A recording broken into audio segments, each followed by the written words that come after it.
What's up, everyone? Welcome to Weekends. Usually Weekends with Anna and Michael, but today Michael's on a much-deserved break, and we have Nando Vila joining us. Nando's a good friend of mine, also a good friend of Michael's, and it's awesome to have you on the show. What's up? Hey, thanks for having me. Filling big shoes to fill, but I'll do my best, I promise.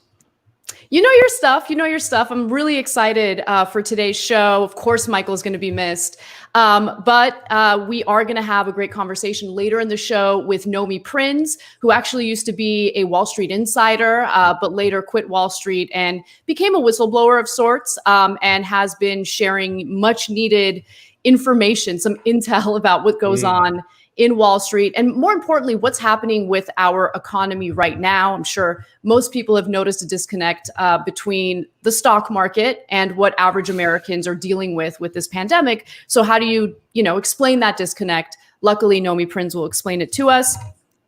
Nando, you're going to talk about the do-nothing Democrats because they certainly exist and should be called out. And later on in our SALT segment, we will discuss Alan Dershowitz and his latest op-ed defending his good friend, Ghislaine Maxwell, of course, also former girlfriend for Jeffrey Epstein.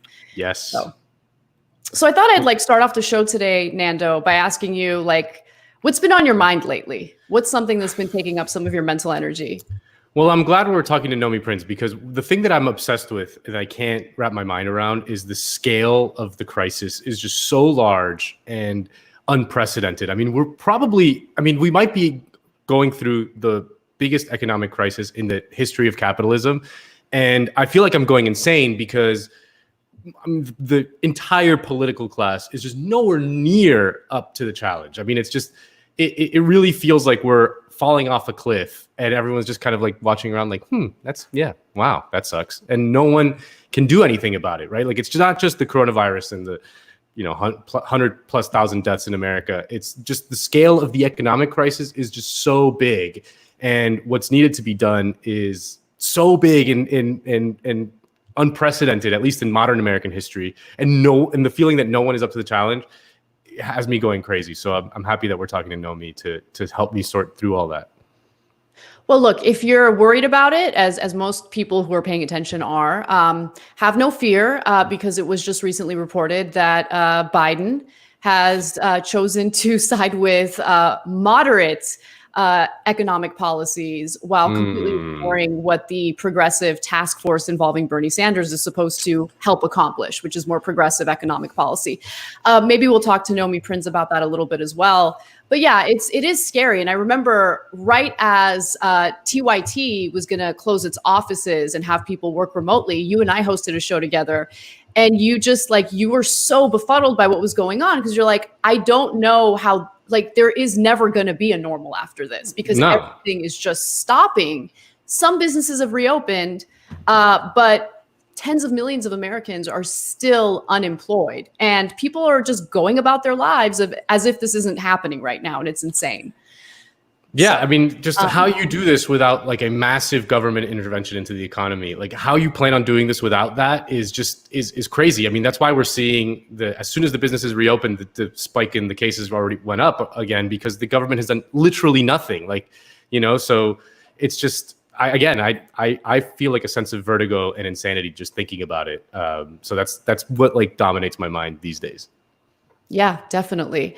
One other thing that's been, I think, dominating both of our minds lately is this insane story regarding Russia allegedly paying the Taliban bounties for U.S. soldiers. And I really do want to throw some cold water on that story and give you guys some evidence as to why I think that we should not buy into the narrative that's being pushed out there by the same hawks who put us in Iraq, who put us in Afghanistan in the first place. I think that we should be equipped and armed with as much knowledge as possible to not fall victim to the nonsense that we're seeing from like the Liz Cheneys of the world, honestly. Like it's insane how easily people, I wouldn't say on the left, but how easily liberals fall for this kind of bait. So let's discuss.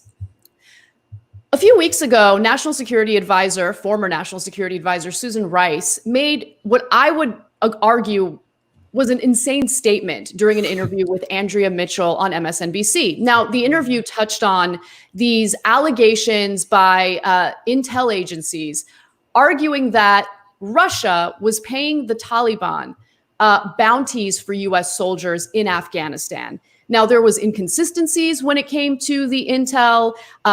It had not been proven, at least not to anyone who's at all skeptical about this type of info or intel. And so here is Susan Rice arguing, you know, we actually make a lot of decisions based on faulty intel. Not a big deal. Take a look.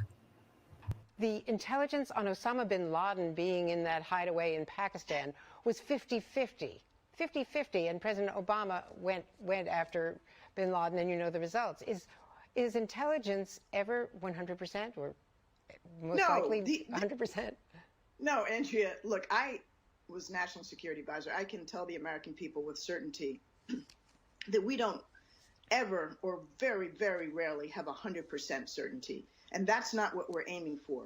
We, in this business of protecting the American people and our servicemen and women, have to do so often with imperfect information. So the fact that she admitted that they're not looking for 100% certainty and that they operate based on imperfect information should tell the American people a lot. That portion of the interview got absolutely no attention, but it does give you an inside look into how the intelligence community works, how our foreign policy decisions are made. And when you think about that, you should also consider, right, the financial incentives behind acting on faulty or incomplete intel. You should think about the number of civilians who die as a result of our aggression abroad.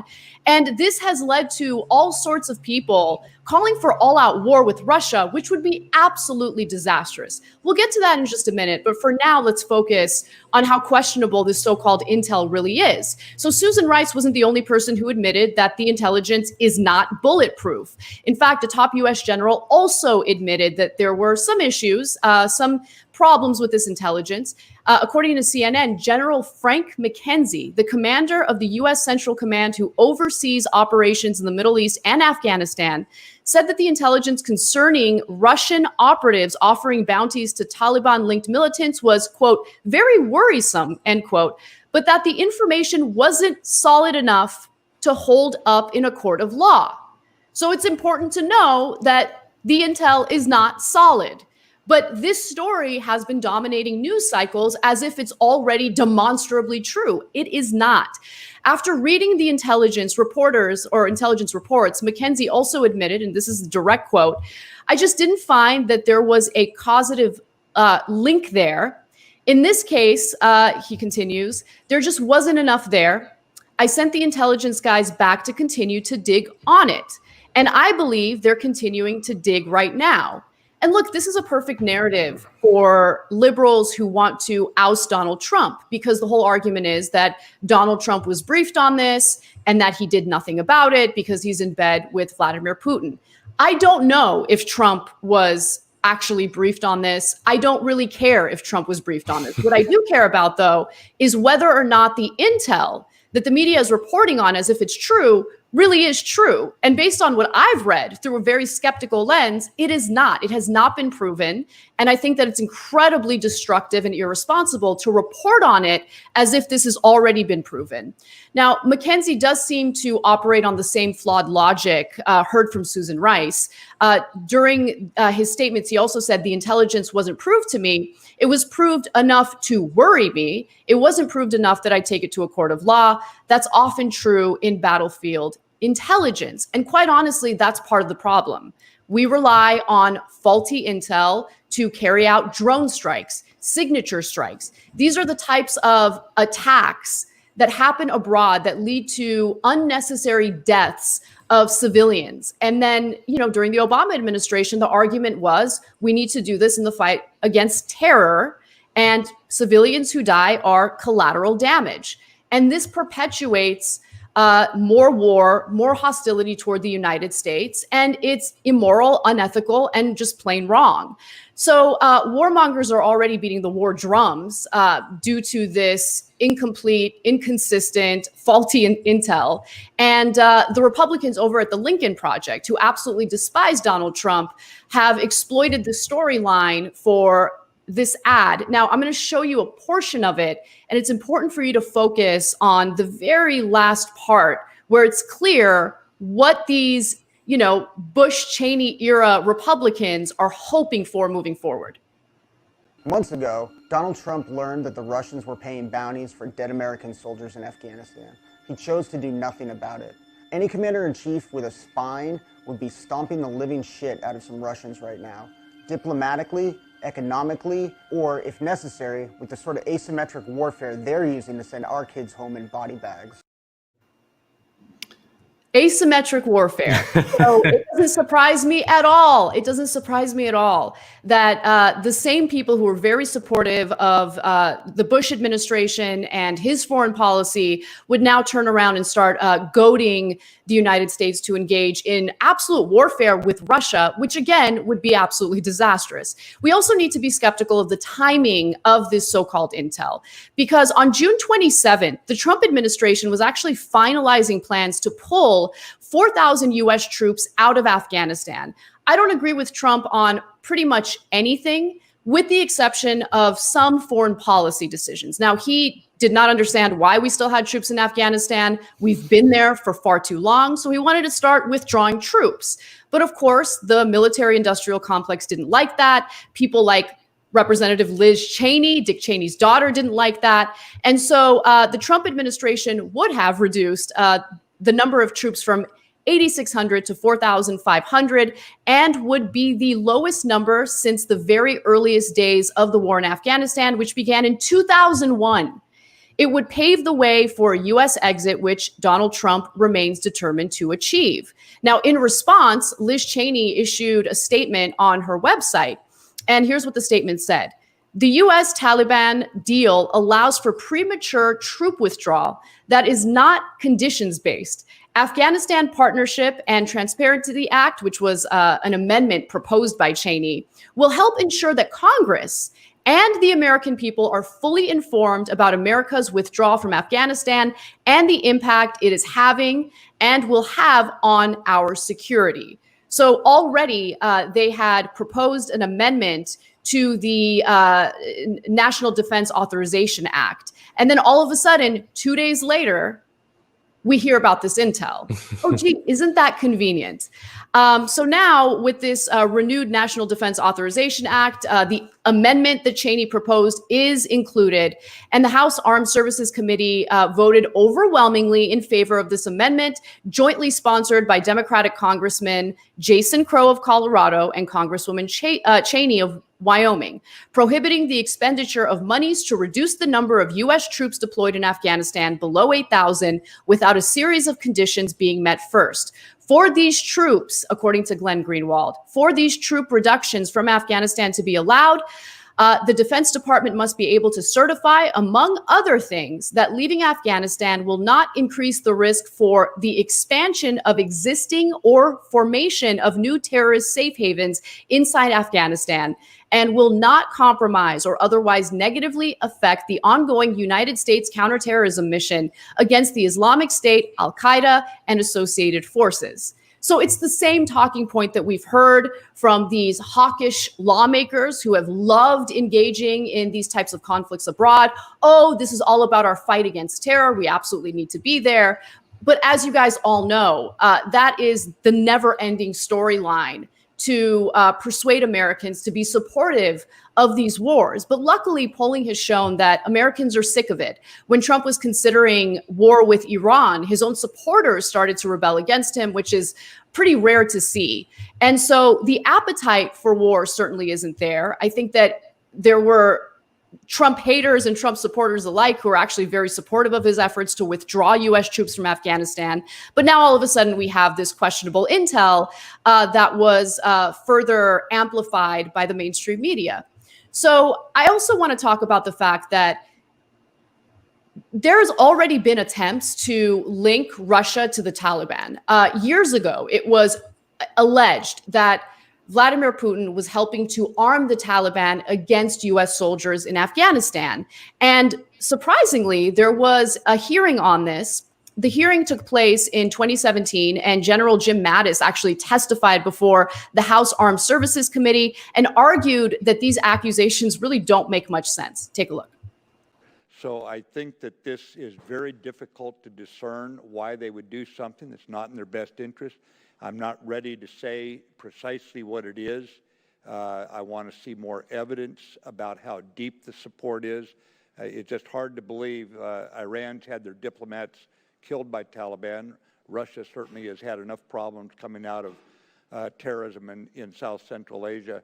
So this doesn't make sense. So there's Jim Mad Dog Mattis, someone who isn't, really a softie when it comes to war, saying these accusations don't really make sense. But he wasn't the only one. So Lieutenant General Vincent R. Stewart also said during these hearings, "I have not seen real physical evidence of weapons or money being transferred." Now, when the bounties were first reported, and this was in the New York Times, there was some, transparency about how the intelligence community didn't necessarily agree. The agencies within the intelligence community didn't necessarily agree. So another official, according to the Times, said there was broad agreement that the intelligence assessment was accurate, with some complexities because different aspects of the intelligence, including interrogations and surveillance data, resulted in some differences among agencies in how much confidence to put in each type. So I bring that up because on the very first day, people didn't really pay much attention to this. There was already some inconsistency among the intelligence community, but that wasn't reported in detail. There was very little transparency in terms of what the disagreements were. But what I do know is that we should be skeptical about this type of stuff. We should be skeptical of any type of storyline that encourages our foreign policy to keep troops in any given country, especially in Afghanistan. And we should consider the type of toll these types of foreign policy decisions take on Americans here, as well as civilians abroad. Because as I've shared in a previous commentary segment for this show, the military-industrial complex has financial incentives. The Pentagon supports more war. The defense contractors, the private military contractors, make a lot of money in producing weapons for the military, which means that we engage in more war for that incentive alone. And we produce so many weapons that there's a massive inventory that the Pentagon doesn't even know what to do with. So they transfer that inventory over to local police departments, thus making those police departments far more militarized against civilians here in our own country. And finally, one more video to show you guys. Here is Colin Powell, of all people, throwing cold water on this whole Russia-Taliban narrative. Take a look. Our military commanders on the ground did not think that it was as serious a problem as the newspapers were reporting and television was reporting. It got kind of out of control before we really had an understanding of what had happened. I'm not sure we fully understand now. But General McKenzie, who is the SINC, as I call him in the military, he was commander-in-chief. He has indicated that he did not think that this was of that level of importance to us. Remember, it's not the intelligence community that's going to go fight these guys. It's the guys on the ground. It's our troops. It's our commanders who are going to go deal with this kind of a threat using intelligence that was given to them by the intelligence community. But that has to be analyzed. It has to be adjusted. So I do appreciate that Colin Powell told the truth about what's really going on and how the hysteria in the media was definitely irresponsible, to say the least. And so, Nando, I want you to jump in because I know that you've been skeptical of these stories that were published for good reason. I mean, the United States and the intelligence communities linked to the United States have put out all sorts of intel that, of course, benefited the financial interests of our military-industrial complex, and also led to the United States overthrowing all sorts of democratically elected leftist leaders, including what just happened to Evo Morales in Bolivia. So, you know, you need to have that type of international context as well. But it's infuriating to see how we keep falling for the same nonsense over and over again. And due to how much liberals despise Trump, they will latch on to any storyline, which could actually be much more damaging further down the road. Yeah, and I want people to understand when they read something like this in the New York Times, it's not that there's like this intrepid investigative reporter in the New York Times digging through sources and, you know, cultivating these covert sources within the intelligence community, kind of like Woodward and Bernstein and All the President's Men. No, this is the intelligence community calling some guy at the New York Times being like, hey, we got this. They're feeding the intelligence to them.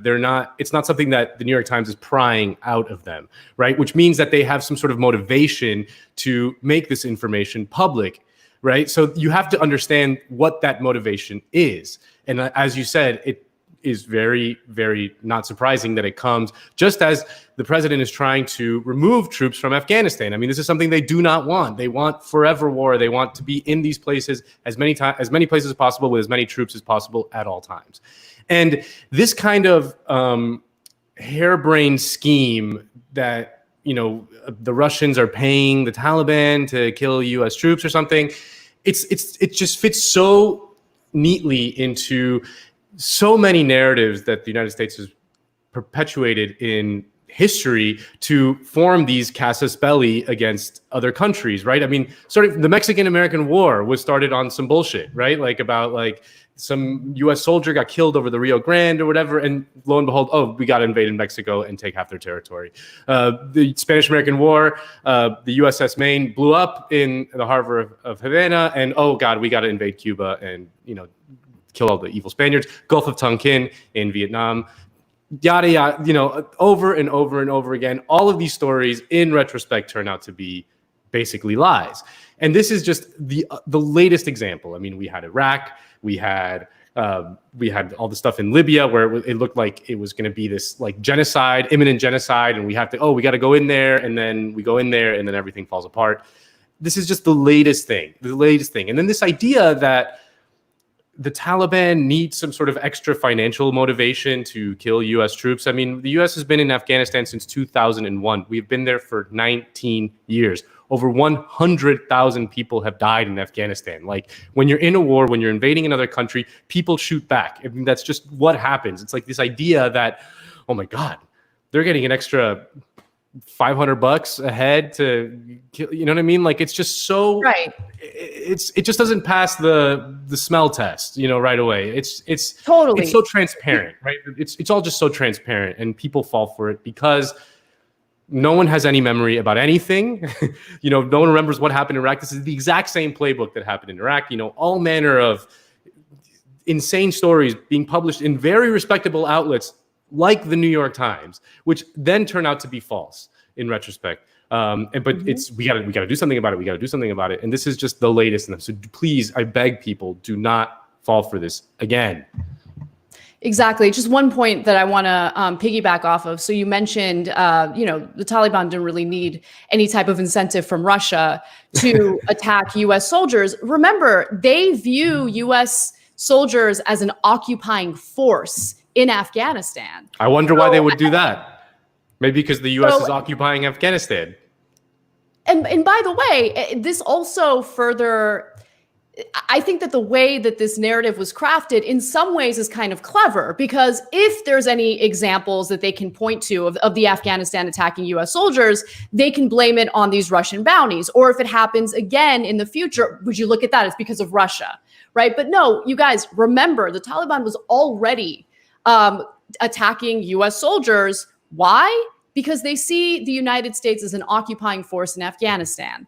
And so, yes, you're totally right, Nando. And like, it's strange when you're begging an audience as smart as the Jacobin audience to not buy the BS. But my hope is that, you know, you guys will share this video with some of your more, I guess, less skeptical friends, and they'll be more they'll find this so-called intel more troubling than the mainstream media has reported as stenographers. So anyway, so that's my commentary today. But you are going to talk a little bit about domestic policy today. Yes, I am. Okay. So this week, the zombie Joe Biden campaign trotted out old Uncle Joe for a conversation with healthcare activist Eddie Barkin. And, this is something that I watched this video this week, and it made me think about a million things, because the basic dynamic was that Biden and Barkin exchanged a series of pleasantries over the terrible tragedies that have befallen each man. Biden famously lost his wife and daughter in a car crash in 1972, and then his son Beau in 2015 to a brain tumor. And Eddie Barkin was diagnosed with ALS since 2016 and now can only speak through a computer. And this is genuinely tragic stuff that have happened to these guys. I mean, there's no way to get around that. I mean, I don't want to downplay that. I don't want to be crass and downplaying the genuine tragedy that had happened to these two men. But then they got to the nitty gritty, and Barkin asked Biden a series of pointed questions about healthcare policy, to which Biden basically responded, "I hear ya, but nah." Let's take a look. It's no secret that I support Medicare for all. I don't.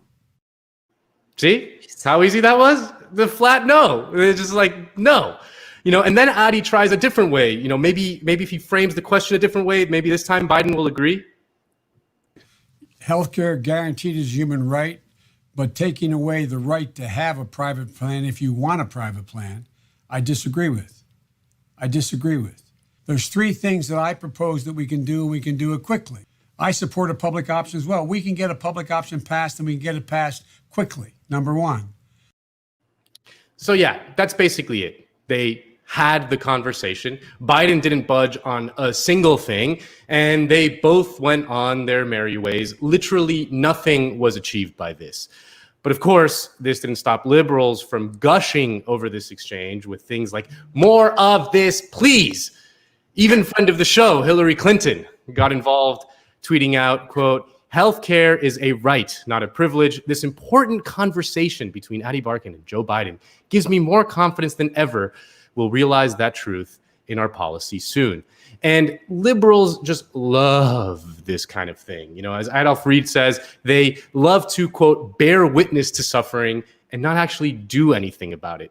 They love that Joe Biden can sit down with someone like Eddie Barkin and be like, I hear your pain, man. I feel your pain. Talk to him politely, and then just move on with his life and never do anything about the actual issue at hand.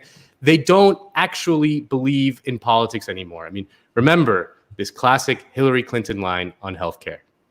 People who have health emergencies can't wait for us to have some theoretical debate about some better idea that will never, ever come to pass. And yeah, so this all speaks to a larger issue about power and leverage. I mean, there is this school of thought that was pretty prominent on the liberal left, even today, that says that if you play nice with Biden or Hillary, that these big, powerful Democrats, you will at least be able to be in the room to influence decision makers. I mean, this was the logic that Elizabeth Warren had when she refused to endorse Bernie in 2016 and in 2020. She thought, if I endorse Bernie, I'll be frozen out of a Hillary administration and I won't be able to exert influence.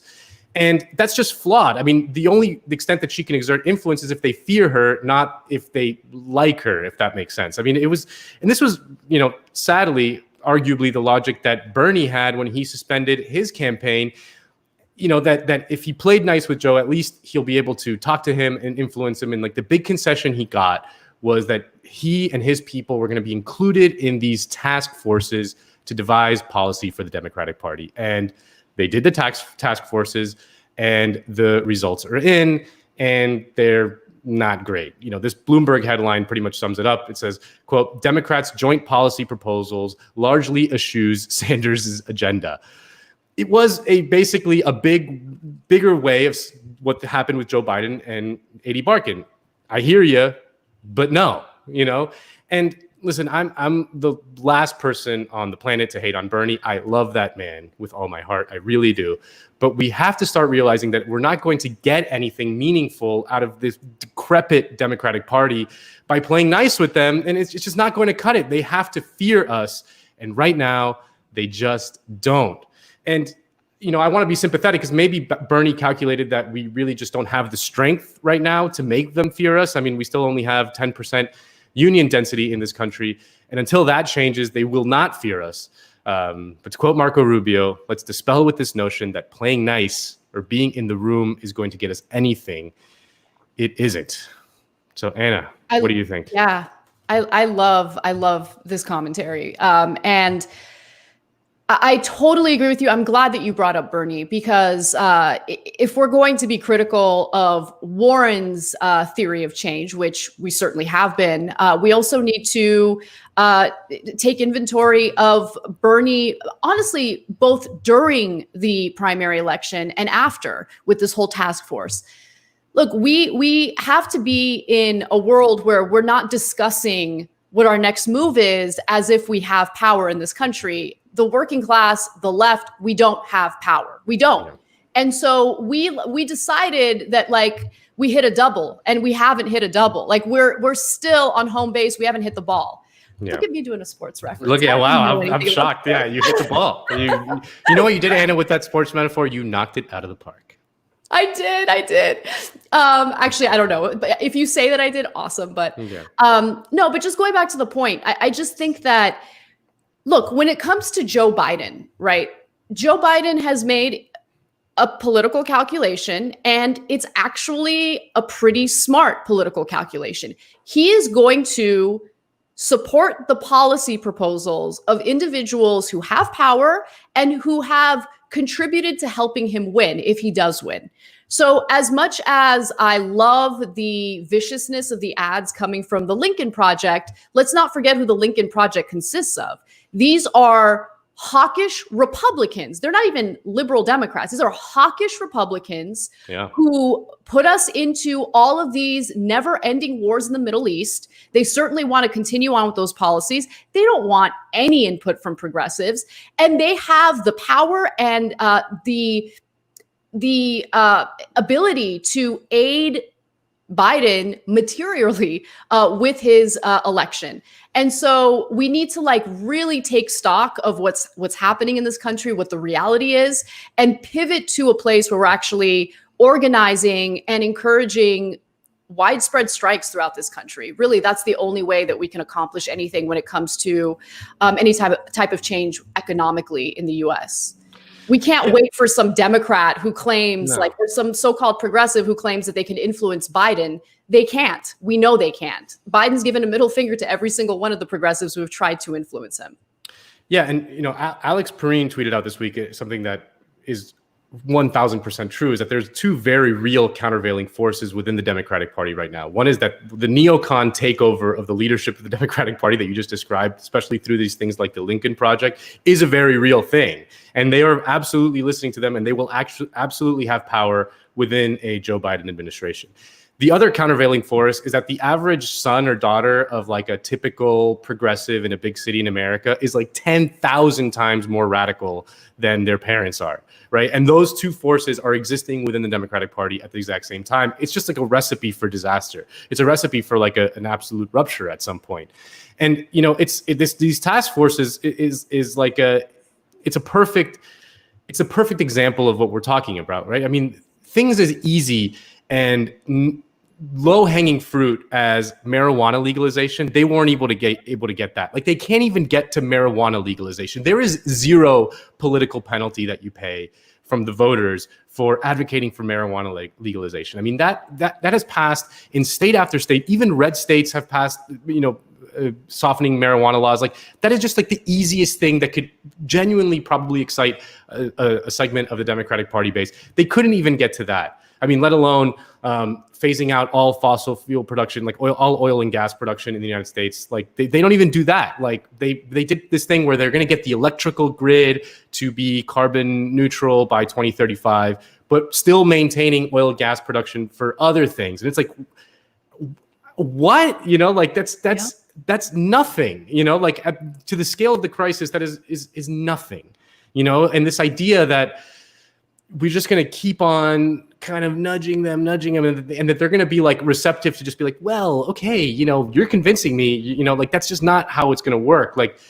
as you say, like if there are widespread strikes, if we somehow manage to rebuild the labor movement in this country, which is very much on the defensive, very much in retreat, very much cowering and in fear, it's just, that's the only way that we're gonna build actual power institutions that can challenge the big power, which is what they have every day. They control the media, they control the financial sector, they control everything, literally everything. We have nothing. Like, look at this. We're seeing like the most widespread popular uprising in America, maybe in 50 years. And we can't even get marijuana legislation on the sort of nominally left of center party in the United States. I mean, that's the scale of which the powerlessness is. So, yeah, absolutely. And, you know, one question that I have, and I'm hoping that we can answer it in our interview with Nomi Prins today is, you know, I do think that the working class, working Americans have unrealized power. If they organize and you know, do these mass strikes, it will bring these corporations, these companies who rely on them to their knees. But when you have the Fed pumping, you know, digitized money into all of these failing corporations and artificially inflating the value of their shares, how does that come into play, right? And so does that further, you know, lessen the power of working Americans? I would argue yes, but could there be a strategy to overcome that? And so I leave you with that question for our break. And when we come back, we'll have Nomi Prins joining us to discuss what the state of our economy, what the Federal Reserve has been doing, what the future is when it comes to possible stimulus during the pandemic. All incredibly important topics to touch on and address. Maybe we can also talk about Bernie Sanders and whether he's had any influence on Biden as well. So stick around. We'll be right back.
Hey everyone, welcome back to Weekends. Anna, Nando, and our wonderful guest, journalist and author Nomi Prins joins us. Nomi, how are you? I am great. It's cool to be on. Thank you.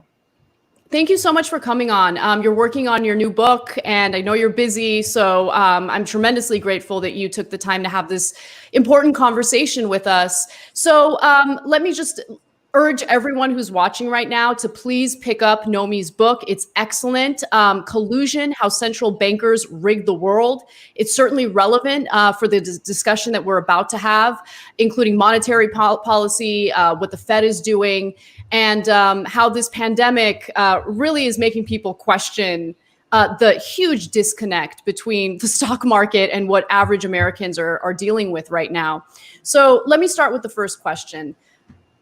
Something happened fairly recently that didn't get much attention, and that was the basically this dismantlement of the Volcker Rule. The Volcker Rule was basically a regulation that was part of the Dodd-Frank package that tried to rein in some of the risky bets that were being made by big banks with depositors' money.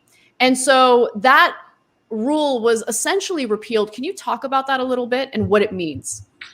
Yeah, so first of all, that Volcker Rule was probably the best part of what was a kind of weak act that was enacted basically in the wake of the financial crisis, which did not separate the bank's ability to use people's deposits for the purposes of risky endeavors. But what it did do at the time was it prohibited them from using things like investments in private equity funds or in hedge funds or in certain securities like CLOs, which are collateralized loan obligations, if they had in their components riskier attachments to things like hedge funds, private equity funds, and equity-linked types of product or stock types of product. So it allowed a sort of risk mitigation with respect to what banks could do. Now, in the wake of the coronavirus pandemic, banks were like, well, we didn't really like that. And in fact, it inhibits us from doing what we need to do to help the economy, which actually makes no sense. But at the same time, they took a backdoor approach and they were able to get that component repealed. So now they can actually invest in the sorts of private equity and hedge fund types of companies that are like, scoundering the bottom of the pain that's in the economy right now in order to buy assets, properties, etc., cheaply with the money that they have and the loans that they also get from these same banks in order to basically take it away from the possibility of people getting it back. So does this set the stage for this type of meltdown that we experienced in 2008, or do you expect it to be far worse? I totally expect it to be worse. And here's why. First of all, we're starting at a position where 2008 happened.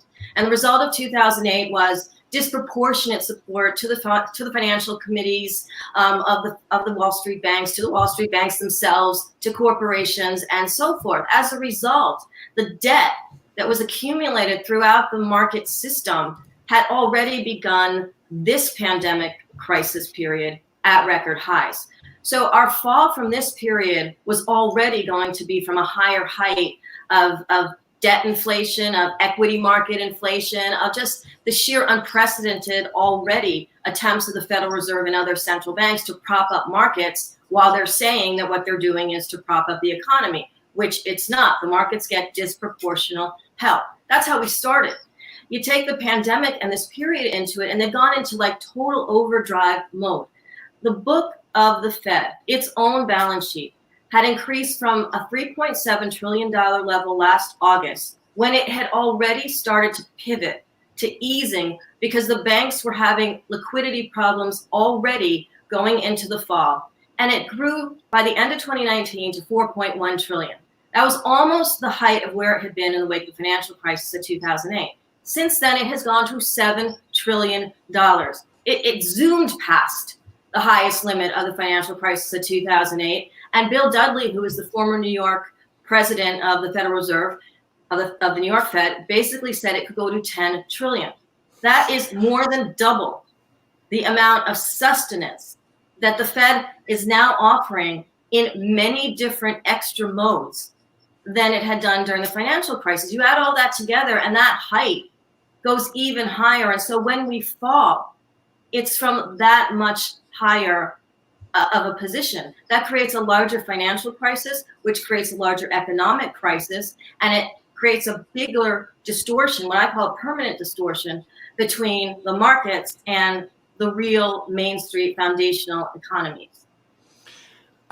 I want to ask about the bailout that you just talked about, because, those of us who've covered politics for a long time, like we see like these bitter political fights to get these like really small things. Like there's just like endless debates, fights in the media. And then the care package comes out with the bailout package from Congress. There's like zero debate, 15 minutes, trillions of dollars, just kind of goes from one side or just it's like, what is like, it's so hard to wrap your mind around it. Like help us understand what that is. Like, how did they just do that? Like, they could just wipe with the sign of a pen, and all of a sudden, was it $4 or $5 trillion just get funneled into the investor class? Like, how does that work? And because it just feels like it makes me go crazy, because it feels like when we argue about politics, we're arguing about like the crumbs, whereas like the big things, these trillions of dollar decisions just happen, and we have no input, no say, and they take 2 seconds to happen. Yeah, no, that's a really good point. And even that CARES Act, which was touted as being $2.3 trillion for, for people, for the mainstream economy, when you dug into it, as I did, as other reporters did, what you saw was that abundance of sort of quick availability of what was called fiscal stimulus actually had a lot of carve-outs that could be blown up to be monetary stimulus. So for example, part of that package included seed money from the Treasury Department, from us taxpayers, to be given to the Federal Reserve. And the Federal Reserve basically would leverage or multiply it by a lot. And they would be able to go out and buy corporate debt that was already existing in the market and that doesn't even exist yet, and which were way beyond the boundaries of what they could do. And that was kind of tucked into the CARES package, as was a lot of corporate subsidies and corporate bailouts that went specifically to companies rather than to the actual employees. Now, yes, it also had the PPP program, which also disproportionately went to larger small businesses and not individual owned businesses. But that was touted as being a big component of that multi-trillion-dollar package, as was the extension of unemployment benefits, which again were necessary and useful for people, but again, a smaller percentage of that package. So the way I look at it is Congress wanted to help their constituents because they're people, they vote for them. But at the same time, what they really wanted to do is make sure that the larger corporate customers of Congress were filled first. Now, of course, we had a shutdown and there was a need for liquidity and need for money, but the way in which it was done was, so massive and so disproportionately helpful to the companies at their top levels to do with what they wanted with that money, with no accountability, no strings attached, really, particularly relative to other countries that had different sorts of fiscal packages, that it was really, really momentous, that we even had to watch. In addition to that, fights or little mini squabbles about, sort of minutia on the floors of Congress or on the sort of virtual communication floors of Congress at the time was really astounding and ridiculous. And the problem with that is they can turn around and say, look, we did this. We created a multi-trillion-dollar stimulus package. Well, that $2.3 trillion stimulus package, when you consider it all together, was actually a $6.2 trillion package, of which almost $4.5 trillion goes straight to corporations, the Fed, the Wall Street community, the markets, the evidence of which is how easily markets associated with these entities had just, risen, gone back to prior highs. In the case of the NASDAQ, hit new records because of that money flowing into them. So real people, on the other hand, don't have that same take on that money, right? The real economy doesn't jump back in a quarter. Yeah, we're arguing about Goya beans in I know discourse. it's infuriating. It really is infuriating because when you look at the larger picture, the way that this type of monetary policy has been sold to average Americans is, well, look, the banks need the liquidity in order to, make these loans to small businesses, to help people maybe refinance their mortgages, those types of things. But there's been absolutely no real follow-up by mainstream journalists on that. And if you do a little digging, you'll find that the banks have actually made it incredibly difficult for the average American to refinance their mortgage, which, by the way, right now could mean the difference between being able to keep their home or getting foreclosed on, right? Because the interest rates have gone down so much. And so do you see this type of monetary policy in any way benefiting either Main Street or average Americans? Does this liquidity benefit anyone other than, people who are invested in the stock market, essentially, investors? Yeah, it basically does on the margins, but doesn't really to answer the main question. And I've talked about this for a long time in different manifestations of monetary policy, none of which have been as just immense in terms of creating this permanent distortion, this dislocation between financial economies and the real economy. And yes, If everyone at any level of the economy that has a mortgage outstanding could be helped by Congress to push these banks to use the generosity that has been bestowed upon them to just refinance everyone without paperwork. Supposedly we went through that, right? Supposedly they're not giving out risky loans anymore like they did before the financial crisis of 2008, right? So they should be more than able to just change the interest rate on their systems and write to everyone or inform everyone that has a loan outstanding, particularly with the banks that received the most amount of allocation from the PPP program as a gift, for which they made about $1.5 billion just in fees, just like in administration fees, to take some of that money and sort of move it to the administration of new mortgage refinancings, without people having to go through documents and records and proving that they have income that they don't have because their jobs have been impaired, or they don't have them, or they might not have them. People have had to, when they did go to get refinancings, prove that their job was not affected by the coronavirus pandemic in order to get a refinancing, when they could even get an open channel to even have that conversation. Now, that's not something most people could at the time that the pandemic first hit, or now, or in the foreseeable future, actually be solid about stating. So yes, all of this would have helped the mainstream economy. And it was not done in such a way, when all of this money was sort of given out, as it's still available to banks and so forth, to be able to do this. And if you were elected dictator of America, how would you have devised I would get my own reality TV now. You would ban Goya beans, first of all. Yeah. Second of all, what would you do what would you have done to deal with the coronavirus pandemic economic, freezing of the economy, essentially? Yes, so I would have created a way to get that money into the hands of people. If we look at the comparison, for example, to European countries, where instead of floating most of the money to the top levels of corporations, where, as we have seen over the last financial crisis period, it doesn't get to real people. It doesn't really increase wages or enhance employment or benefits or security or anything like that, even though they were shut down. And we got that money directly into the hands of their employees, as opposed to, here it is, if you continue to rehire people, or if you rehire some of them, or if you rehire different ones that are sort of like 2 for 1, or however it is you do it, we'll sort of, forgive a lot of it. I just wouldn't have done that. I would have provided an avenue. I would have required an avenue to go directly to people whose personal economies were shut down in a more devastating way than any of the businesses at the top level of this economy that receive the disproportionate amount of benefit.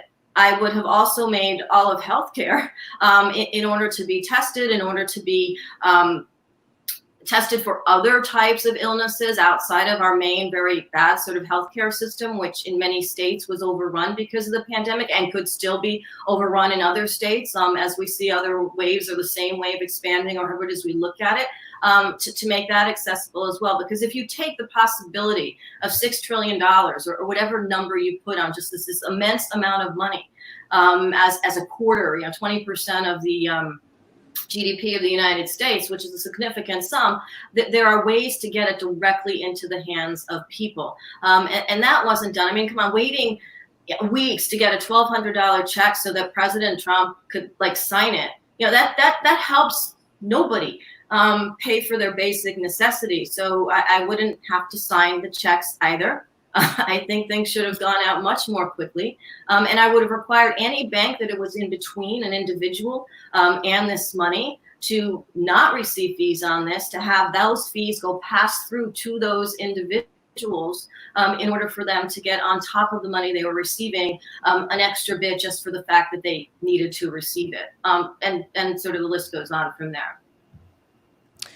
So I have two questions left, at least when it comes to monetary policy, because Jerome Powell was kind of boastful in late June about how the bailouts that some of these banks and companies receive cannot be used for stock buybacks.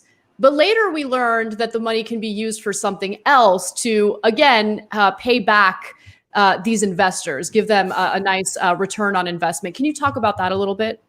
Yeah, so first of all, banks and other companies weren't using or going to use this money to buy back their stocks at this period. Part of the reason for that was because, particularly in the banking community, they assumed that their stock was actually going to get lower and they would be able to buy it back later. So that the sort of idea that they would miss a quarter and the Fed was somehow a hero because of this is kind of ridiculous. They were willing to miss that quarter anyway. And as we talked about before, they were certainly willing to miss a quarter of stock buybacks in order to relax regulations that allow them to forever take on more risk. So yeah, that was kind of a dumb thing to sort of say was a heroistic type of a maneuver. That said, Jerome Powell is attached to the banking community, and so it's not surprising.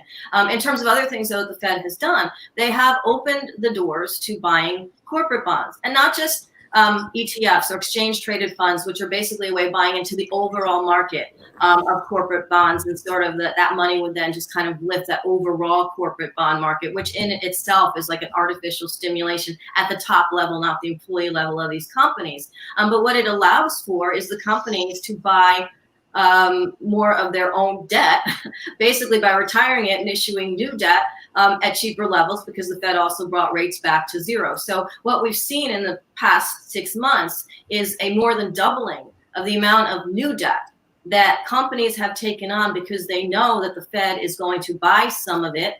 And the fact that the Fed is going to buy some of it actually makes it look more valuable than it is, because then other investors are like, well, if the Fed's buying it, we'll buy it because the Fed's buying it. And anything that has a demand, can potentially go up. So we'll sort of ride that. So now you have this sort of bigger ride-up bubble. The Fed has bought things recently, pivoting from just buying exchange-traded funds, which was how they managed to sneak into the CARES Act, the ability to even buy any kind of corporate bonds, which they never have done before, the ability to buy individual corporate bonds. So the way they sneaked around that sort of rule and created their own loophole was they said, we won't buy any old bond. We'll buy bonds from an index of bonds that, by the way, we'll create. So we're going to look at 748 companies. We're going to call it an index of corporate bonds, and we're just going to buy individual bonds. Now, when you select 748 companies, most of the companies you're going to be buying will be proportionally the larger companies. So the Fed's basically buying things like CVS, like Boeing, like Disney, like Apple, who certainly don't need the money in an effort to somehow prop up the corporate bond market, which also props up Wall Street because they have loans extended to these companies. And so they're more assured they'll get these loans paid back, especially if we have another round or something of a crisis relative to this pandemic or others. And so they basically get to issue more debt for which they get fees. So all of that was a different way of giving back to the Wall Street community, to corporations, to increase this debt problem that now will present more risk to the real economy than we had before this pandemic. So all they've really done is sort of grow this snowball at the top of this mountain, which will go more quickly down if things get worse. And it becomes just a vicious cycle, the Fed buying things they don't need to buy. I mean, go to Disney. You don't have to buy Disney stock. It's open in parts of the country. But the point is, it's not their purview, but it does help banks and these companies at the top level, and it doesn't go to the employee level. Jeez. And they're not barred from using some of this money to pay dividends to their investors as well. Jerome Powell said that they're free to do that. Okay, so finally, how does this translate to the average American? At what point does the Fed realize, okay, we've gone too far, enough is enough? How far can they go? And finally, how is this going to impact the average American? Yeah, so in terms of what Jerome Powell has said, they have no limit. There's no actual legislative limit. There's no Federal Reserve Act limit, and the Federal Reserve Act has kind of been blown out of the water in terms of its multiple mandates from its inception to when it was reconstructed to have a dual mandate for helping employment levels and sort of price stability. They've gone way past their purview anyway. So there really actually is no limit. In terms of when the Fed will realize that this money is going disproportionately into the market rather than the real economy, and that might create bubbles down the road, or that could be a problem with respect to risk. All they would have to do is like watch, CNBC, Bloomberg, pick up a newspaper and notice that, for example, the Nasdaq's at all-time highs and the real economy is struggling more than it has since the Great Depression. So I don't think there's going to be like a wake-up moment. If it hasn't happened yet, it's just not going to happen. And what that means is that the only thing that might happen is that some sense of stability comes to the markets, and that makes the Fed sort of step off of the gas of inflating their own books and buying all these assets, only so they can reserve that ability later down the road when and if it's needed. So, there can be a temporary stoppage. But even before this pandemic, we were at almost similar levels to the height of the financial crisis on the Fed's book, and that's before they added a whole slew of other assets that they could buy. So I don't see that wake up moment happening. Man, this is just so devastating. And, I just want to let our audience know that what Nando said about us fighting over crumbs is absolutely true. We are unlikely to get a new round of stimulus that includes the more robust version of unemployment.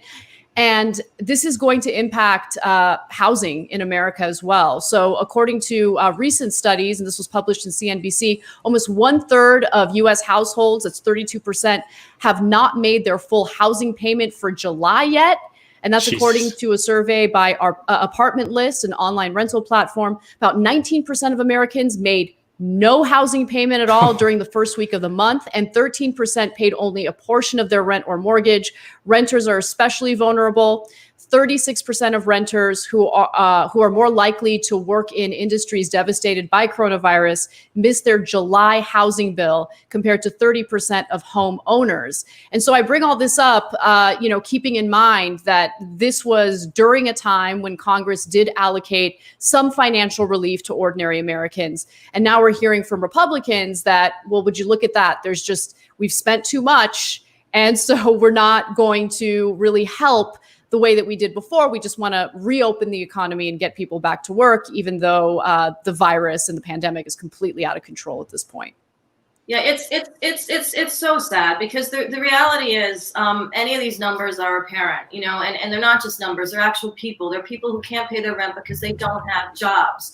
And they're people that can't pay their mortgage payments and that are facing potential foreclosures because there's no official moratorium on those foreclosures. So again, we're seeing a bigger crisis for real people at the main street of this economy, just developing in front of our eyes. And it goes back to the Republicans, Democrats arguing about the crumbs of how a stimulus package, a fiscal stimulus package can look, without literally looking at these numbers and adopting the philosophy that if people at the foundational levels of our economy can't pay their bills, they also can't spend into the economy because they don't have the money, because their jobs are either taken away from them or severely curtailed. And we don't know how long that's going to last. And yes, you can, going back to the prior question, you can create money and appropriate money if it's absolutely understood that it's a necessity to have a foundational economy, at least to some extent stabilized before you worry about what's happening at the top. But that's just not the philosophy. It's certainly not the philosophy with respect to Republicans. It's honestly not the philosophy that seems to be coming from most of the Democrats either. But it all depends what happens in the election and so forth, and how those houses and how the Senate might remain or swing. But it's still a philosophy that isn't quite embraced on the Hill. That you can help all of the economy by disproportionately helping the Main Street economy relative to what's gone down in the wake of all these crises for the sort of upper echelons of the economy. All right, Nomi Prins, thank you so much for explaining such complex issues to us. Yeah. I think it's important for people to keep an eye on what's happening with monetary policy. It will impact us. I mean, it's already impacting us negatively, but it's going to get worse. Again, thank you so much for taking the time, and I hope you'll come on again in the future. Thank you so much. Of course. All right, we're going to take a quick break, and when we come back, we're going to have a little fun with our SALT segment.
Hey guys, welcome back to Weekends. Anna and Nando with you. So Nando, it's time for our SALT segment. And Yes. you proposed a topic this week, so I'm really curious what your take is. It's on Alan Dershowitz, good friend of Jeffrey Epstein, good friend of Ghislaine Maxwell, who was Epstein's girlfriend. And good friend of me and you. No, definitely not a good friend of me at least. And I highly doubt good friend of yours. But so Ghislaine Maxwell, who was Jeffrey Epstein's girlfriend, has been arrested. She was found in New Hampshire, of all places. I thought maybe she would be in a different country. But she is now facing some pretty serious charges pertaining to Jeffrey Epstein and how she assisted him, allegedly, on preying on underage girls. With that said, Alan Dershowitz, who seems to be a very good friend of Ghislaine Maxwell, has penned an op-ed in The Spectator where he says, the Ghislaine Maxwell I know, like every other arrested person, she must be presumed innocent. And so I'll give you a few excerpts from what he writes. She stands accused of serious crimes allegedly committed a quarter of a century ago. Like every other arrested person, she must be presumed innocent.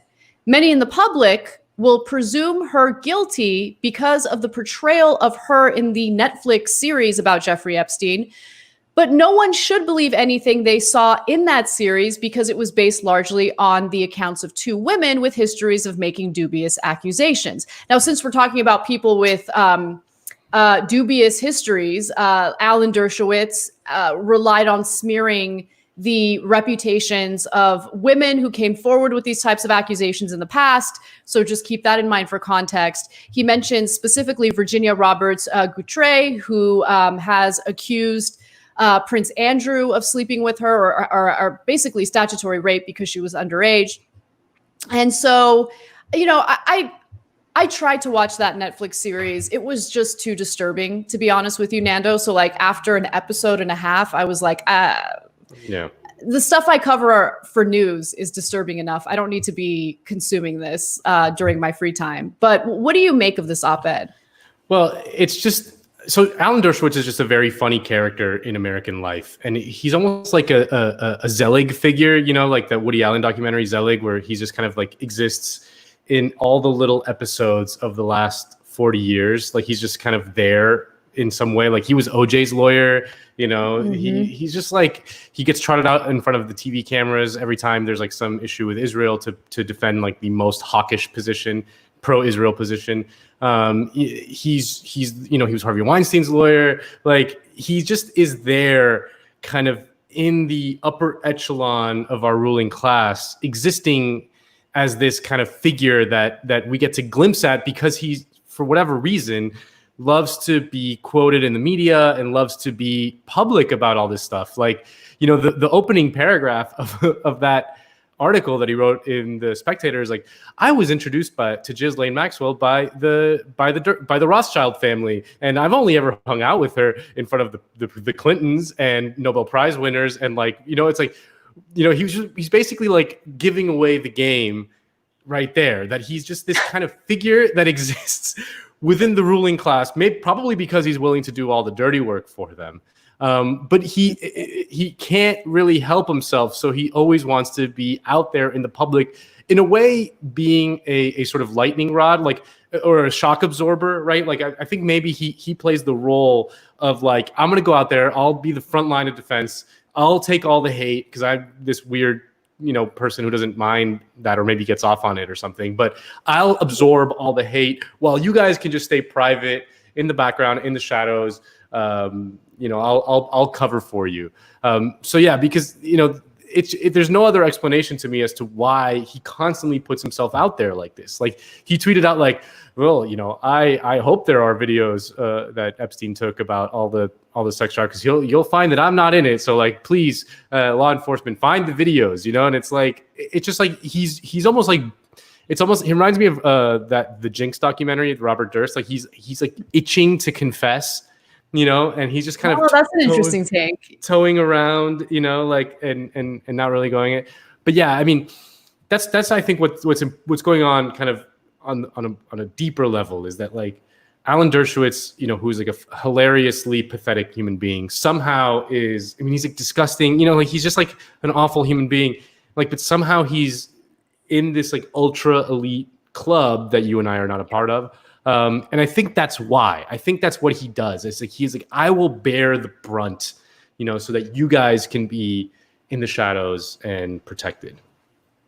Well, he was, you know, one of the lawyers representing Jeffrey Epstein, who secured that, what was it, non-conviction conviction, if I remember it correctly.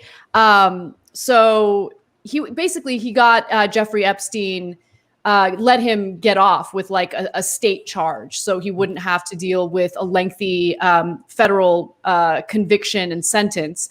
And he also has put out some pretty questionable things in regard to statutory rape that I can't even believe he published it and doubled down on it later. So in 1997, he wrote an op-ed that argued against statutory rape laws, writing, quote, "There must be criminal sanctions against sex with very young children, but it is doubtful whether such sanctions should apply to teenagers above the age of puberty, since voluntary sex is so common in their age group."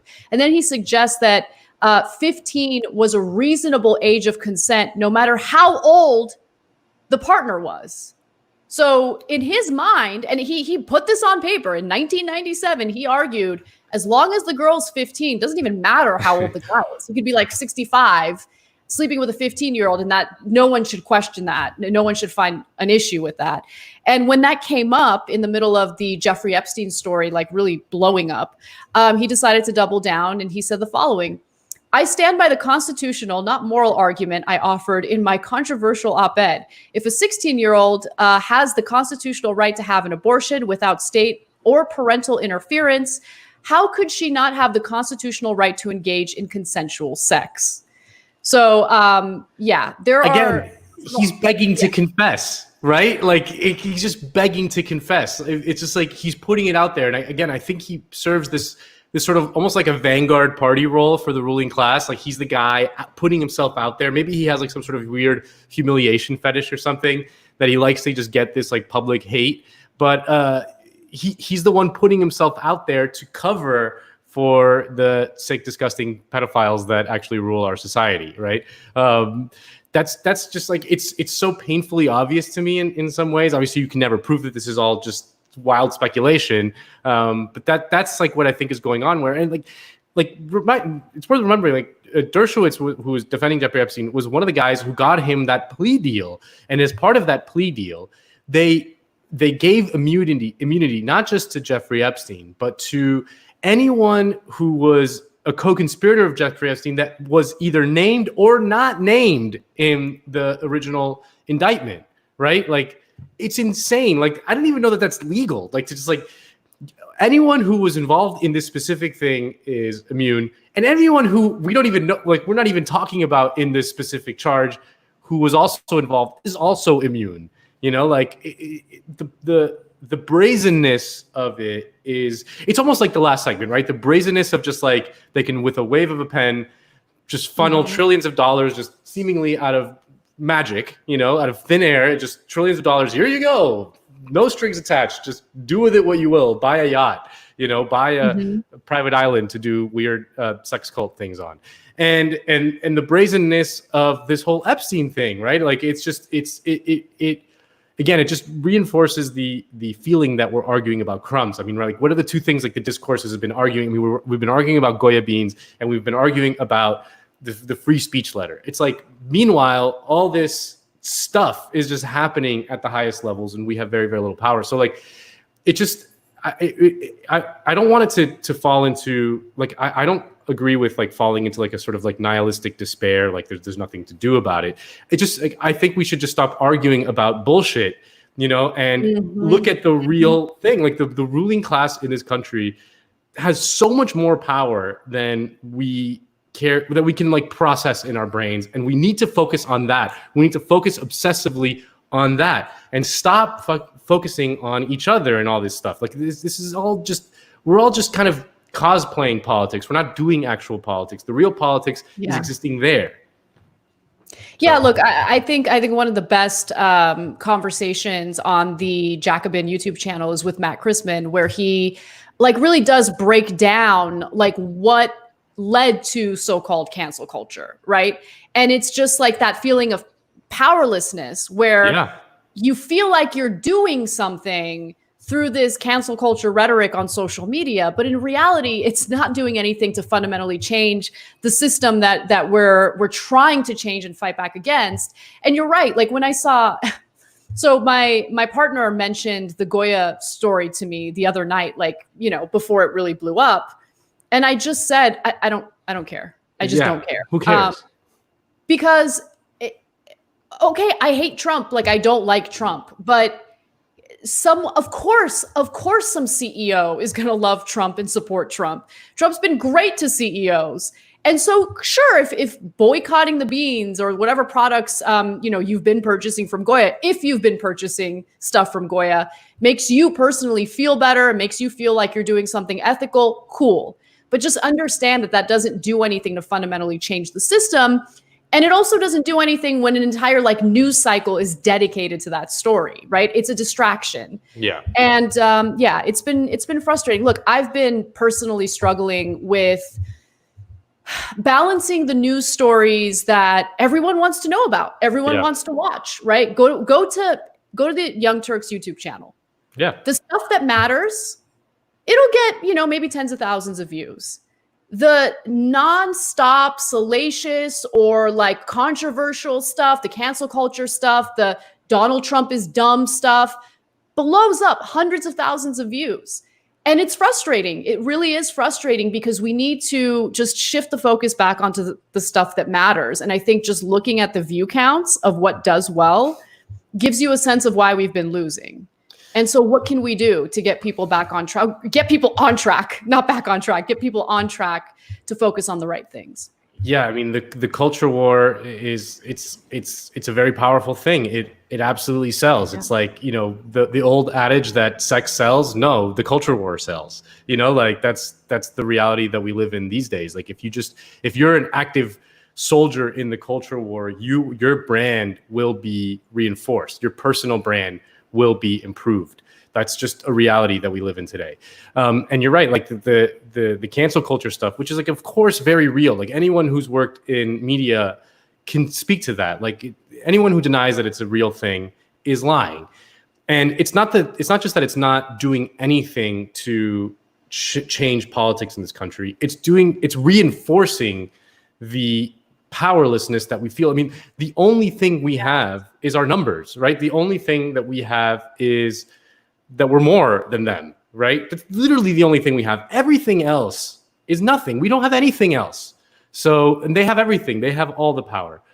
So we have to transcend that and refocus on who the real bad guys are, you know, who the real enemy is. And like you said, it's hard.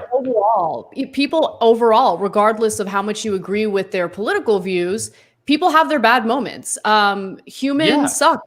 Pretty vicious, uncivilized animals. And that's not to say that, you know, we should fear people or write people off. Quite the opposite. I think that we need to be honest with ourselves about who we are when we're pointing the finger at others and judging others, right? And so, look, there are definitely examples of people who have done vicious, terrible things. It's been caught on camera and, you know, they deserve to be called out. But that's very different from, oh, I feel unsafe in my workplace because my coworker has a different political opinion on this cultural issue than I do. No, that's wrong, because ultimately you two are on the same side when it comes to the issues that matter. So have a dialogue, get the hell off of Twitter. Like the public shaming of colleagues on Twitter, I cannot stand. I can't stand it. Nothing triggers me more than that. Because that really is personal brand building. Let's keep it real, because you could easily have a dialogue with your coworker. You could easily bring this up to your colleague and say, hey, we have a disagreement here. Let's have a discussion. But I think that there is purposely this strategy of making a big deal about it on social media because it grows your personal brand. And let's be honest about that. And that does nothing to better society at all. No, and again, the incentives are twisted because really our personal brand is all we got these days, right? There's no more good jobs out there. The economy's in a free for all. If you have a personal brand, you can maybe more or less survive in the current economic situation that we're in. Like the incentives are there to do that. Like they're just sitting right in front of you. That's what social media does. That's what the internet does. Like I remember years ago, like thinking about this whole cancel culture debate. Like I remember years ago, some ESPN reporter, it was a woman, was caught on tape because her car got towed, and she went to the towing company that towed her car, and she said some awful things to the towing person, right? And to the towing company. She's just like nasty things that no one, like that aren't. It's embarrassing if they're caught on camera, and she got like a barrage of hate. And I'm thinking, like, do you understand? Like that was probably like her worst moment, like your car just got towed. Also, like the car towing companies where it's actually outsourcing this public thing to a private corporation that then has to charge you cash to get your car back instead of like giving you the opportunity. It's a giant scam. It's just this whole thing is awful. And it's just a very unpleasant thing to go through. And she was having a bad day and she reacted poorly and it was caught on camera. And she got that's defined her life since then. Think about the worst thing you have ever done, Anna, in your life. The worst thing you've ever said to someone in your life. And if that were caught on camera and aired to the whole world, no one can survive that kind of scrutiny. And that's what the internet and social media has done, is it's heightened that kind of that instinct that we have as humans in some way to like go after each other and to score points over each other. I mean, it's and to incentivize vigilante surveillance state. I mean, are we all comfortable with that? Like, who the hell wants to go out? Like, I'm terrified to go out Because I mean, first of all, everyone's super tense. And when I say go out, I mean like even go for a walk. Yeah. Because everyone's tense. I feel like I see like people provoking each other in certain ways. I mean, I went to go pick up a prescription at CVS weeks ago. And as I was waiting in line at CVS, I'm like, oh my God, something's about to like erupt. I can feel it. And everyone's got their phones and everyone's incentivized because of this social media culture to catch someone in their worst moment and make a big deal about it. Right. Yeah. And we got to ask ourselves what kind of society we want to live in. Do we want to live in constant fear? And you're right. I mean, we've all had our bad moments. I'm not in any way trying to excuse, some of the horrible, racism that's taken place throughout this country. There's definitely a societal issue with that. But it's a societal issue. Focusing on one particular person, yeah, that'll destroy that person's life. That might make you feel better momentarily, right? Or temporarily, I should say. But is it really doing anything to change the way we treat one another on a mass scale? And I just don't see that happening. I feel like people are worse to one another today than ever before, in the way that they talk to each other and the way that there's like no empathy. Anyway, everyone's on edge. Everyone's on edge, and everyone is being watched all the time. Like those two things are just a recipe for disaster. Yeah. So. Well, I did not expect to have that conversation after the Dershowitz, SALT segment, but I'm glad we did. Did. And Kale, why don't you jump in? Because I'm sure we have a few questions in the super chat section. Yeah, so I don't think we do at the moment, but if anyone wants to ask a super chat question, we are taking them. You can put them in the chat and I will read them off. Today was a real rogues gallery of the worst of our ruling class. Thanks for all of these segments up against each other. And I had no idea that the CEO of Goya, who makes $1.1 billion, or his net worth is $1.1 billion, and employs 4,000 people, would be pro-Trump. I learned something today too. So I really appreciate you guys. The brands are not your friends. The companies are not your friends. They're not progressive. They're not woke. They're cosplaying that thing just to like sell you stuff. Like, don't fall for that crap. Like, and it's just when people are like, what has this company's statement been on Black Lives Matter? It's like, I don't care. Like, I don't care what Reebok says about Black Lives Matter or what Bacardi says about Black Lives Matter. I don't care. It doesn't matter. Why are we encouraging corporations to pander? Like, that's essentially what it is. Because we're children. Because our society is full of children. We've created a society of children. That's why, like, we can't have movies that are like morally complex because we can't handle it. Like, we've created a society of children. It's just like that's what is at the end of the day. I don't know, Nando. I would push back in two ways though. The first is that on the children, I mean, I'm all power to the workers and the people. I'm a vulgar workerist at this point. And I think honestly, like, the shitty movies that come out today, it's more to the fact that just like the way that Hollywood, if Hollywood still exists after all of this, the way that the movie industry works and the fact that no one has any time to actually like go see movies. You're going to go see something that you want to watch. You're not going to take a risk on like some art house film or something. And then it's like, it comes off as pretentious too. I don't know. I forget what the other point was, but there is a super chat question. What do you think about people getting fired for saying racist things on camera? I guess that's what we're talking about. Yeah, I mean, racism so this is actually a lot more. I think it's a lot more difficult to answer because I see that as different from. Because if someone is truly racist, right, and you have like a diverse workforce or a diverse company, that is a problem. That's a big problem. Okay, so, but we also have to think about like when you fire someone, you're also taking away income that individual's family members rely on, right? And so people, just by being associated with that individual, might lose access to food, to housing, to all of that. And so is there maybe a potential for a learning experience, right? And look, I feel like what I'm saying right now is going to, because of the climate we're in, it's going to lead to a little bit of pushback, and that's fine. I'm open to, dealing with that and having a dialogue about that. But we just need to think about, okay, what's the best option in this situation?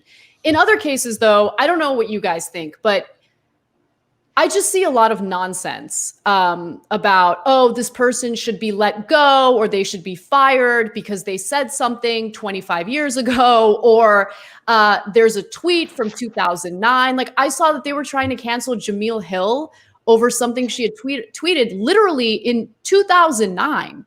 And, she took ownership of it. And guess what? People are allowed to change. People are allowed to grow. I certainly hope I've grown since 2009. And I don't want anyone judging me based on who I was in 2009. I want people to look at me now and see the growth and see the progress.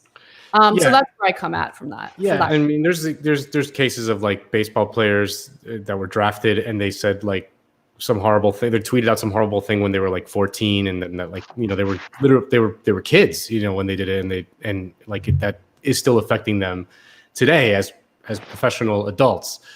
The thing about like whether you should be fired for saying something racist on camera, like my answer is like non-satisfactory, is that there is no blanket thing. Like, it depends. Like, it depends on a million things, because certain things, like, okay, would you fire someone for saying like all lives matter, for example? Like, you know what I mean? Like, that has been coded as like racist. It's a newer thing though, right? Like, what if they tweeted that like 10 years ago, like where it wasn't part of it hadn't entered part of the discourse or the lexicon of 2020, right? And you're getting into very, very kind of wishy-washy waters if you just kind of apply some sort of bit broad standard on like whether you should be fired for saying something racist. I mean, like there is interpretations to be had. I mean, there's some of them are not, like, obviously if you say like, there's some things you can say that are not up to interpretation, but there's some things that are. And then who has the power to make those interpretations? Who ultimately is the person who is making those decisions? I mean, that's what we really got to think about and we got to be careful of. Yeah. Well, that's actually, so the thing that I forgot about earlier it's relevant to this as well, is the fact that, like, I think the corporations totally are woke in the sense that, like, they actually do believe in anti-racism. They actually do believe in diversity. The problem is that, like, they're operating a business in a market that they're more concerned about their profits at the end of the day. And so, like, all of that, like, any virtue that comes along with anti-racism and diversity, and there certainly are a ton, obviously, it gets filtered through that lens. And so, would you rather have your HR department deciding if something is anti-racist, or your union with a proper grievance policy? And then when you have, like, a union, like, you also develop a culture of solidarity among membership.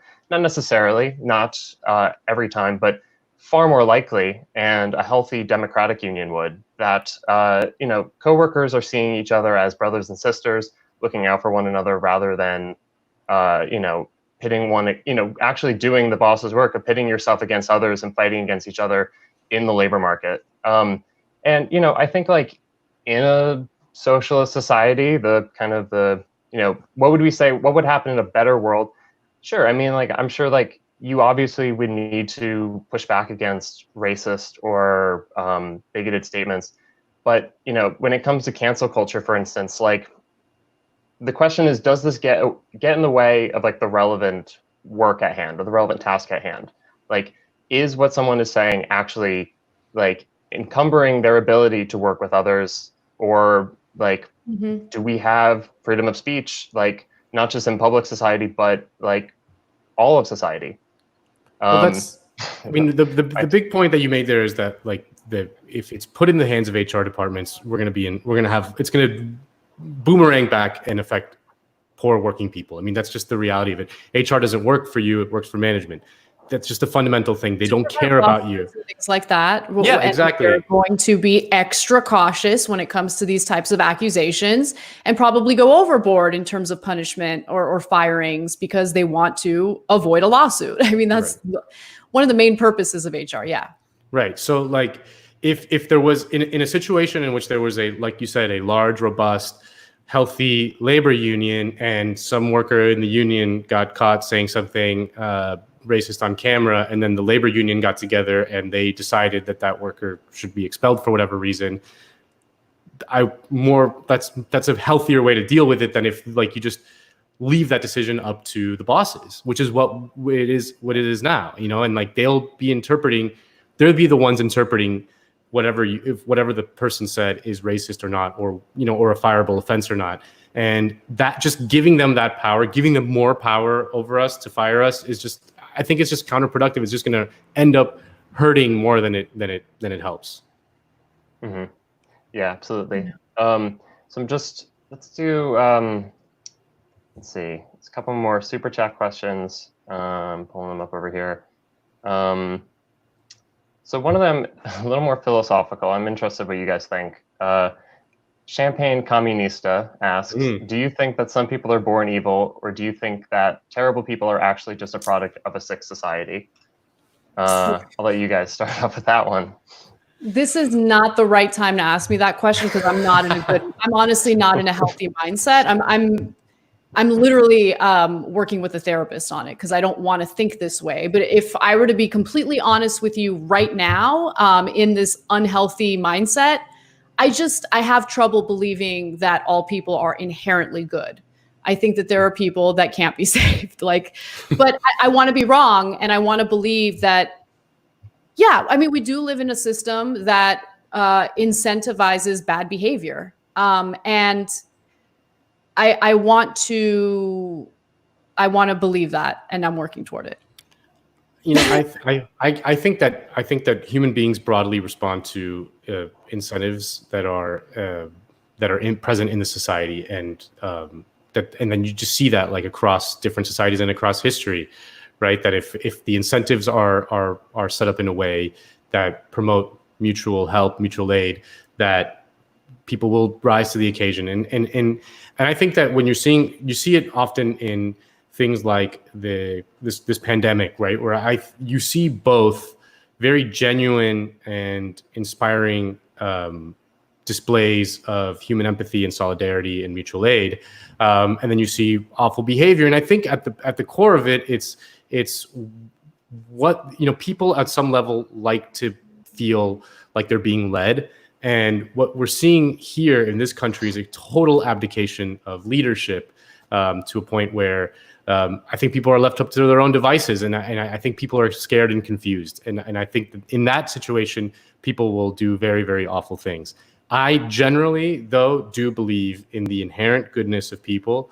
I've seen it. You know, I've witnessed it, especially in very poor, awful society, like, you know, in a very, very poor, extreme, like, you know, like in the slums of Rio de Janeiro, or, you know, like you see just kind of like these very, very inspiring displays of mutual aid and solidarity, and people kind of plowing ahead despite this awful situation that they're living in. So to answer that question, I generally believe in the inherent goodness of people. There are bad people. I mean, that's also true. A lot of and to add on that, though, I mean, yeah, I would agree. For this particular topic, I think I lean more on Nando's side, and I would say that I think like people are ex ante good. That it's going into a situation. I think we're social creatures. We want to, you know, we depend on other people. We want to care for other people, whether it's family, friends, but I think a broader network of people as well. And I think given good choices to be amicable, or to be nice, or to be considerate of others, or to, that I think people genuinely do want to do what we would consider ethically good. It's just that largely most of the choices that people face, like on labor markets, on commodity markets, just like in your life, like in the workplace, in public society as well, like it's mostly bad choices right now, especially when you have half the country unemployed, especially when like there's a pandemic. Like it makes everything so much more constricting and harder to get by. And so you do end up saying, you know what, screw this, I'm going to take care of myself or my family first before anyone else. And because like that's just kind of rational, logical survival techniques. But I think given in a better society, in a socialist society, where needs are met, I think people would, by and large, be making choices that are to the betterment of others as well. And I think that's why, like, there's even like like a political project like socialism is even a possibility. Yeah, look, I largely agree with you guys. And you know, when I'm thinking about people, what I'm actually thinking about isn't just like the average person who commits a crime out of desperation. I think about what the Buffalo, New York police did in literally shoving an elderly man to the ground, watching him bleed out of his ear, and refusing to offer him any help. Like, how, you know, I guess I just didn't realize until fairly recently, like, the extent of that brutality, the extent of that culture, right? I never bought into the few bad apples nonsense when it came to cops, but I never thought I would see these militarized cops shove an elderly man to the ground and refuse to offer him any help as he's bleeding out of his ear. So that's the kind of stuff that I'm kind of like trying to deal with and cope with mentally, and not like allow those types of stories to skew my image or my perspective on humans in general. I do think that once you provide a system with the right incentives and, you know, needs are met, I do think that people are generally good. Mm-hmm. Except for the ruling class. They're ex ante, just straight up evil. Yeah. I think that's a good place to leave it, actually, if you guys want to close us out. So. All right. Thank you, Kale. And thank you, Nando, for jumping in for Michael this week. I always love hosting shows with you. We've done so many on TYT, and then we used to do a show on Fusion together, which was fun, traveling around the country like 4 years ago. But anyway, I hope everyone else enjoyed. Make sure you check out Nando on social media. Make sure you check out his podcast. Can you talk about that real quick? Yeah, it's the most important podcast in the history of the world. It's an Entourage rewatch podcast that we've been doing for a few months in the quarantine. It's called Let's Pod It Out, an Entourage podcast. My co-host and I, we basically just go through every single episode and we talk about it, because Entourage, in a way, is the perfect way to look at the near past, you know, what America was like in the early 2000s. And it's got it's funny, it's surprising, it's worth listening to. Check it out. And we'll have you on, Anna. We'll have you on to break down Entourage, to discuss what it is that those dudes are up to. I love it. I love it. Yeah, you've had some of my colleagues on, but you haven't had me on yet. And I called you out for it. But I thought you were too big. I thought you were too big for us, Anna. That's really what it was. Get out of here. Anyway, thank you, Nando. Thank you, Kale, for helping us put this show together. Special thanks to Jacobin for creating this space for this show. And everyone, have an awesome weekend. Stay strong, keep fighting, and we'll see you next week.